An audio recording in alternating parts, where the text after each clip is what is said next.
Proses pembangunan anjungan bawah air. Pembangunan anjungan minyak diselesaikan di pabrik darat terlebih dahulu, kemudian diangkut ke tengah lautan. Misalnya, kerangka Bullwinkle sepanjang 400 meter ini dibangun di Texas dalam posisi miring. Untuk memindahkan struktur ke lokasi penempatan, struktur dimuat ke tongkang yang dibangun sejajar dengannya. Setelah melewati proses yang memakan waktu selama 5 hari, akhirnya struktur bisa dipasang di atas sumur minyak yang telah disiapkan. Ini adalah struktur terbesar yang pernah dipindahkan saat itu. Cara pemasangan struktur sendiri perlu membalikan tongkang 2,5 derajat, kemudian struktur dilabuhkan ke dasar laut menggunakan kendali jarak jauh dan kamera bawah air.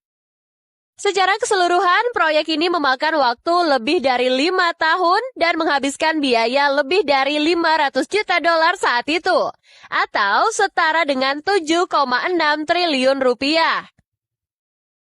Sebagian besar rig minyak seperti Bullwinkle bersifat statis dan digunakan untuk mengebor hingga kedalaman 500 meter ke dasar laut. Namun, minyak dan gas juga dapat ditemukan jauh lebih dalam lagi. Untuk kedalaman antara 500 hingga 1000 meter, menara yang cocok untuk dibangun memiliki bentuk ramping, tinggi, dan fleksibel.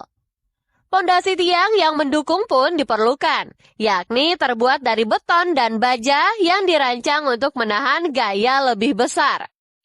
Namun membangun menara baja dan memasangnya ke dasar laut pada kedalaman 3 km di bawah laut tidaklah praktis.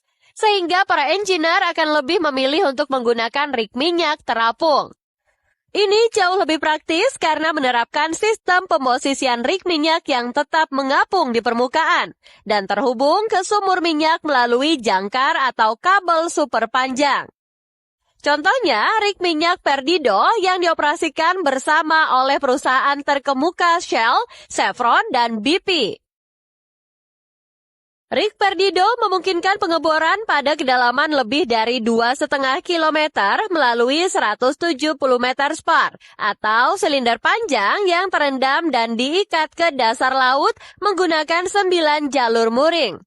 Dibangun di Finlandia pada tahun 2008, Perdido memegang rekor sebagai anjungan minyak terdalam di dunia dengan kemampuan beroperasi 2,9 km di dasar laut.